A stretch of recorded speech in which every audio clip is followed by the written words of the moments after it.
Hello and welcome to episode 42 of the Low Back Pain Podcast. I'm your host, Dr. Grant Elliott with RehabFix online low back program. And today's topic is sleep and low back pain, how sleep is related to low back pain, and maybe some different ways and strategies that you can implement to try to sleep through the night to improve your low back pain if you are someone who struggles to get a good night's sleep, which many of you do. If you did not listen to episode 41, that was a very important episode discussing how many different factors can influence our pain and the importance of finding a coach, a provider, a doctor who will listen to you and who will take the time to listen to you, because there are so many things that could possibly cause a low back flare-up. And if you are not listening to your patients, if you are not talking, if you don't have the right time, these things will go missed. And I shared a very unique story with a client out in Brazil. So I highly recommend you go listen to that podcast. But today's episode is all about sleep. So the big picture with sleep, I'm going to go over some sleeping positions that might improve your sleep at the end and some strategies that you can do to improve your sleep. But first off, what is sleep's relationship with low back pain? I want you to think about it this way. Most people with low back pain, disc herniation, sciatica, a lot of them will struggle with sleep. Typically, they'll say rolling over back and forth in my bed. I feel that low back really hurt when like my upper body's rotating while maybe my hips are staying still. That is a very common symptom. A lot of people feel that kind of relaxed rotation does not feel good, or the sciatica is getting worse while they sleep and they're having a hard time sleeping. This is unfortunately very common. And the relationship with sleep is that when someone does not get adequate sleep, it actually sensitizes their nervous system. There's a lot of other physiological effects that it has, but we're keeping the discussion around pain here. It affects appetite, it affects other hormones, but this conversation is about pain. So when someone gets bad sleep, their nervous system is sensitized. What does that mean? It means one's threshold for pain is lowered. So let's say normally, and this is a very silly example here, but I'm just trying to make this obvious. Let's say normally something had to be a 5 out of 10 pain in order for you to notice it. So if you're getting good sleep, if you're eating well, if you're doing okay, you're not going to feel something until it's a 5 out of 10 pain, let's say. You get a bad night's sleep, now you feel it when it's a 3 out of 10. You're more sensitive. Your nervous system is sensitive. You are sensitized, and you will hit that pain threshold sooner. Therefore, things feel like they hurt more. Now, what that causes is potentially more pain the next day. And then if you have more pain the next day, you're going to bed with more pain.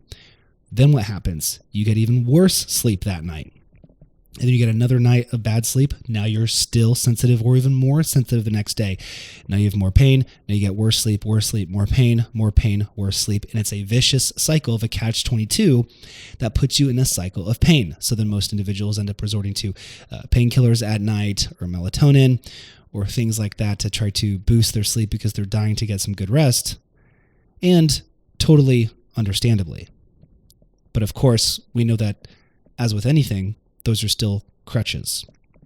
So I want to discuss with you some natural ways that you can potentially improve your sleep while you are in a proper rehab program. Okay, this is the truth. You can't just skirt your way around modifying everything you do. Just like someone is like, hey, I have low back pain, I want to be able to squat again, but I'm just going to do a bunch of different squat modifications. You're obviously not recovered if you're modifying everything you have to do. Same goes for your sleep. I'm going to discuss some ways that you can start to get ahead of your pain cycle, but this is only going to be helpful if you have a good coach, if you have someone guiding you through a rehab process, whether that's me or whether that's someone else. You need to have someone in your corner helping you through the rehabilitative process while you use these strategies I'm about to tell you to get on top of the pain cycle. But the number one thing to give you better sleep at night is to fix your low back and to have someone to show you the fast and effective things that you can do to improve the sciatica, improve the disc herniation. My clients typically see improved sleep within a week. Okay. So you got to have that down. So let's assume you have that down now. All right. Don't just modify your life, resolve the root of the issue, and improve your life. So here's how you can now improve it. And you can start to get ahead of this as you're in a recovery process. First off, I talk about morning walks and evening walks all of the time. I'm going to skip through all the other reasons why they're important. They're important for a multitude of things. I actually prescribe that to all of my clients. All of my clients are doing a 10 to 20 minute morning walk and 10 to 20 minute evening walk for many reasons. But the one pertinent to today's conversation is because it regulates your sleep-wake cycles, your circadian rhythms. When you see the early morning sun and the late evening sun, it tells your brain to increase serotonin, so you feel more alert, feel happier throughout the day. Great. It also tells your body to reduce the amount of melatonin produced, so you're not as sleepy throughout the day. And therefore, you're saving that melatonin production for the evening when you're supposed to go to sleep.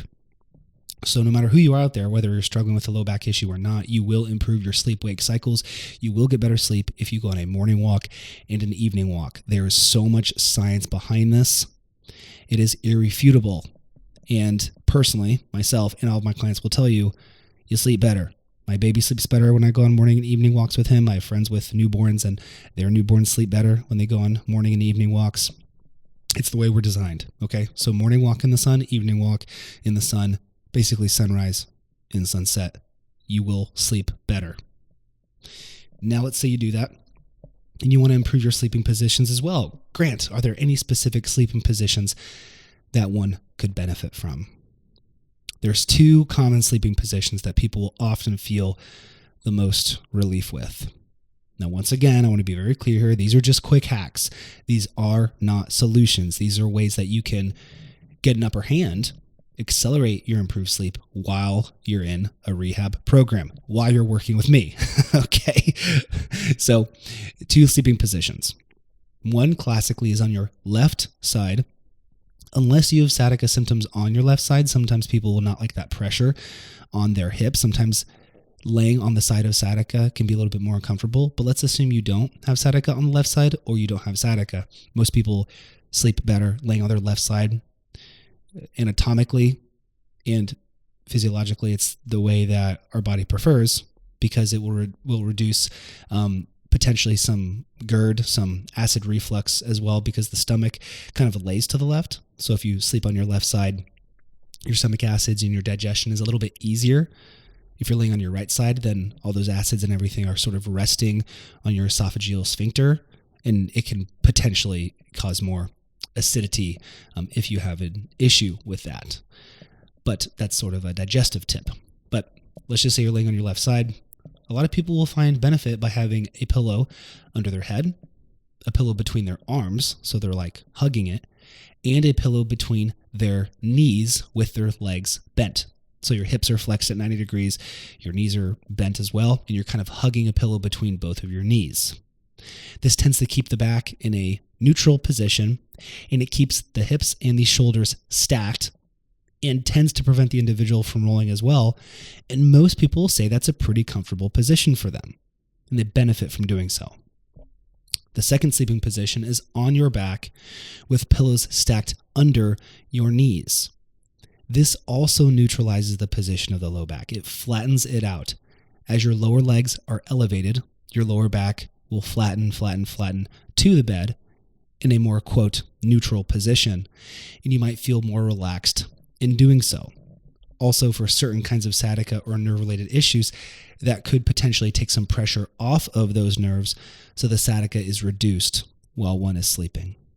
Those are the two most common sleeping positions that an individual will probably feel some improvement with. Not all the time, but if you do, it's probably going to be those positions.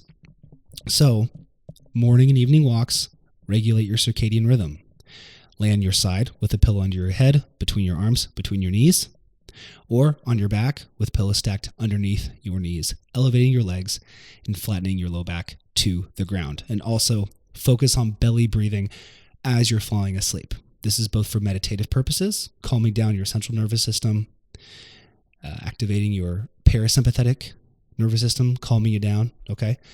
Belly breathing, and it also relaxes the low back as well, and it improves oxygen flow. So that can be a good technique to calm down the back, to calm down your nervous system, and to improve oxygen, and it's a good meditative route as well. Now, once again, those are helpful things to implement. You should do whatever it takes to sleep well at night because sleep is so important. And like I said, if you get bad sleep, your pain's going to be worse. And if you have worse pain, you're going to get bad sleep. And I don't want you to be caught in this catch-22. So you need to have a plan included with that. You can't just keep modifying your life. Don't just keep modifying your sleep positions. Oh, I saw this doc said this. I saw this doc said this. I'm going to try this new exercise on Instagram. Stop doing that. Okay, stop spinning around and around in circles and modifying your life. Yes, these are helpful tips. Yes, some of you listening will benefit from this, but just benefiting a little bit is not enough to gain 100% quality of life back. Okay, so I encourage you, whether it's myself or anybody else, get someone on your side. Get a teammate, a professional that can guide you through this. If everybody was a low back expert, it wouldn't be the number one disability in the world. Okay, so let's not pretend to be. But I want you to be as equipped as possible with as much knowledge as possible, which is why I upload free content every single day for you to gain more insight and to gain these tools so that when you are ready to tackle this thing, you are as equipped as you can possibly be. So if you enjoyed this podcast, please leave a 5-star rating and review on Apple. It will help boost the podcast. And if you're watching on YouTube, please like, comment, and subscribe to boost the algorithm. I encourage you to move more, move in nature, and move in the sun.